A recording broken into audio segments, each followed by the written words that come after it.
In a small, quiet house filled with the smell of old wood and liniment, a boy learned how to fight. But he was not just learning to throw punches. He was learning how to stop being afraid. The boy was Mike Tyson, and for most of his young life, fear was all he knew. The streets were mean, and he was a target. He was a child who felt lost, with no one to show him the way.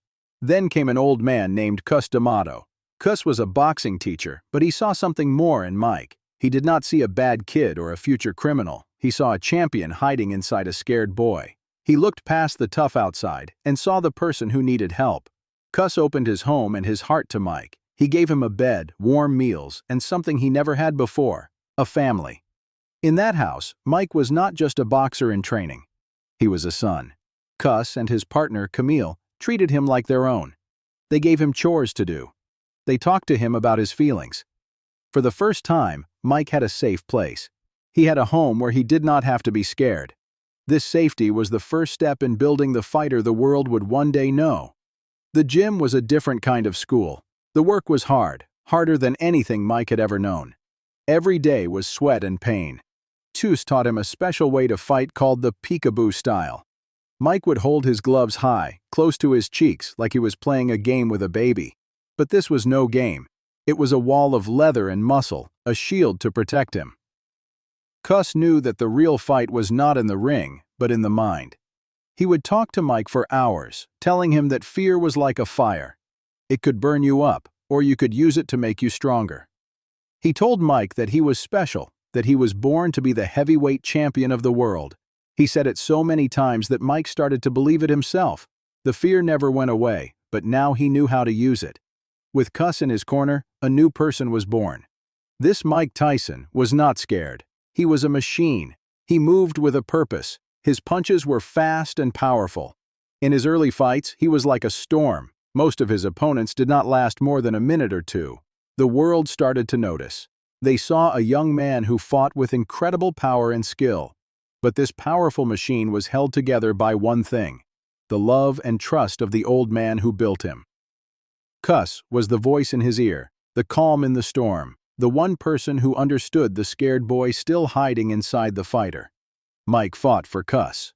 Every win was a gift to the man who saved his life. He was not just a boxer, he was Cus D'Amato's creation. Then, the foundation of Mike's world began to crack. Cus got sick. The strong voice that guided him grew weaker. Mike was on the edge of becoming a champion, just as Cus had always promised. But the man who was meant to see it happen was fading. Mike had to watch the person he loved most in the world get ready to leave him. On a cold day in November of 1985, Cus D'Amato died. For Mike Tyson, the world stopped. The anchor that held him steady was gone. He was only 19 years old, and he was alone again. The man who was his teacher, his protector, and his father was gone forever. The pain was a heavy weight, heavier than any opponent he would ever face in the ring. A deep sadness filled him, but so did a promise. He had promised Cus that he would become the youngest heavyweight champion in history. Now, he had to do it without him. He was fighting for a memory, for a ghost. The love he had for Cus turned into fuel. It was a sad, angry energy that he took with him into every fight. He kept winning, knocking out everyone who stood in his way. Each victory felt hollow. He was getting closer to his goal, but the journey felt empty. The joy he should have felt was replaced with a quiet ache. He was on a path that Cus had laid out for him, but he was now walking it by himself, surrounded by people who did not understand him the way Cus did. 1 year after Cus died, Mike Tyson stepped into the ring to fight for the heavyweight title. He faced Trevor Berbick, the champion. That night, Mike was not just a fighter.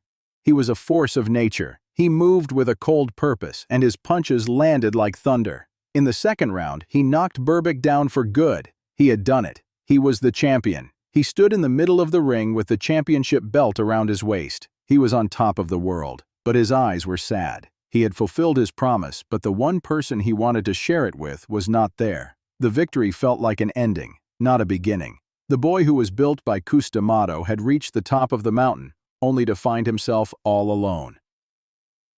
With Cus gone, the world around Mike changed. New people came into his life. They were not like Cus. They saw a famous champion, a man who made a lot of money. They did not see the young man who still needed guidance. The quiet, disciplined life that Cus had built for him started to disappear. The shield Cus had given him was starting to break.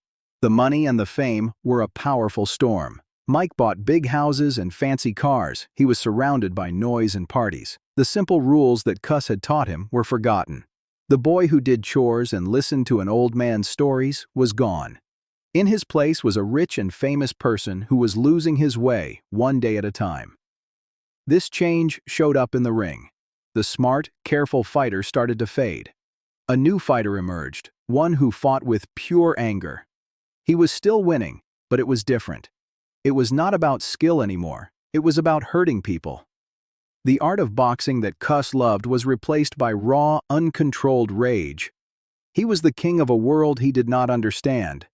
The cheers of the crowd were loud, but inside his head, it was quiet and lonely. He was surrounded by new friends, but none of them knew the boy Cus had raised. They saw a money machine, a famous face. They did not see the lost kid who was hurting deep inside. This loneliness twisted into something else, a cold, hard anger at the world that had taken his father figure away. His days were no longer filled with road work at dawn or quiet talks about old fighters. Instead, they were a blur of late nights, bright lights, and fast cars. The gym, once his safe place, became just another stop in a busy, confusing life. The simple rules were gone. The structure that held him together was breaking apart piece by piece every single day. He was a champion without a map, and everyone offered him a different, wrong direction. This growing storm had to go somewhere. It was a wild animal trapped inside him, and the cage was now broken. So, he took all that hurt, all that confusion, and pointed it at the one place he still felt in control. Every opponent became a target for a pain that had nothing to do with them. He was not just fighting to win anymore. He was fighting to destroy. He was becoming the monster Cus had taught him to control. His fight against Michael Spinks was the perfect picture of this new Tyson. Spinks was a great champion, undefeated, but the fight lasted only 91 seconds. Mike came out like a hurricane, and Spinks was blown away. It was a terrifying display of power. The world had never seen anything like it. He was the baddest man on the planet. But this was not the champion Cus had imagined. This was something else entirely. It was the power of a storm without a direction. It was the rage of a boy who had lost his father, now unleashed on the world. The discipline was gone. The calm center was gone. All that was left was the fire, and it was burning out of control. The signs of a fall were everywhere. As he got ready to fight a man named Buster Douglas, Mike was not training hard. He was not focused. The old habits of discipline were a distant memory. He was the heavyweight champion of the world, and he thought he could not lose. He had forgotten the most important lesson Cus taught him, that you always have to respect the fight. In Tokyo, Japan, the world saw what happens when a great fighter loses his way. Against Buster Douglas, Mike looked slow and lost. The fire was still in his punches, but the mind of a champion was not there. He was just a strong man swinging wildly. For the first time in his professional life, Mike Tyson was the one who was getting hurt. Then, the unthinkable happened. A combination of punches sent him crashing to the floor. The unbeatable champion was counted out. The arena was silent. The world was in shock. Mike Tyson had lost. The man who seemed more than human was suddenly just a man, lying on his back, looking up at the lights. This was not just one loss in a boxing match. It was the end of the dream that Cus D'Amato had built. The fortress of discipline and belief had crumbled. The fear that Cus had taught him to use as a tool was now his enemy. Without his guide, Mike was lost in the storm of his own life. The years that followed were hard. His life outside the ring fell apart. There were troubles with the law and with people around him. The baddest man on the planet was revealed to be a person in deep pain. The tough kid from the streets was back, but now he was a grown man with a broken heart and no one to turn to. He was a champion, a celebrity, and a millionaire. But deep down, he was still that young boy who had lost the most important person in his life. The anger and the wild behavior were just a mask for the sadness. He was fighting a battle with himself, a battle that was much harder than any fight in a ring. As he got older, Mike started to look for the peace he had lost. He began to heal. He started to understand himself and the mistakes he had made. In interviews, he would talk about Cus all the time. He spoke of him with love and deep respect. The old man's words were still with him, an echo in his mind. He knew that Cus had given him the tools to be great, but after Cus died, he did not know how to use them on his own. The real Mike Tyson was not the monster the world saw. He was the kid Cus found, full of fear and potential. The death of his mentor did not just change his career, it unleashed the part of him that Cus had worked so hard to protect. We saw two versions of Mike Tyson. First, there was the masterpiece, carefully built by a loving teacher. He was a disciplined artist of destruction. Then, there was the man who was left behind, a powerful force without a guide. He was a storm of anger and pain, a champion who lost his way. The story of Mike Tyson and Cus D'Amato is more than a boxing story. It shows us that the greatest strength does not come from powerful muscles or a hard punch. It comes from having someone who believes in you, who guides you, and who loves you. That guidance was the real championship belt. When that shield was taken away, the fighter's toughest battle began. It was not a fight that lasted 12 rounds. It was a fight that took place in the quiet moments, in the lonely rooms, and in the deepest parts of his own heart. It was the fight for the soul of a boy who had lost his father.